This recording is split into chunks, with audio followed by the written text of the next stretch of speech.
அதிகாலை துயில் எழுந்து நீராடி நீரு பூசி ஆஞ்சநேயர் கவசமோதி அனுமனை தியானித்தால் பஞ்சாய் பறந்துவிடும் முன்ஜன்ம வினையாவும் கண்ட கனவெல்லாம் கண்முன்னே நனவாகும்.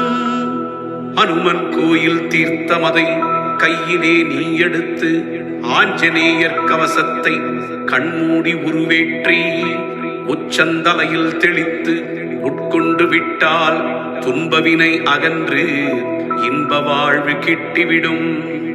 பக்த ராமதாசனை பவளமல்லி பிரியனை பாரிஜாத தருமூல வாசனை மனத்தினுள் ஏற்றி வழிபாடு செய்திடுவீர். ஸ்ரீ ஆஞ்சநேயர் கவசமிதை பாராயணம் செய்து உலகில் அனைத்து பாக்கியங்கள் எல்லாம் பெற்றிடுவீர்.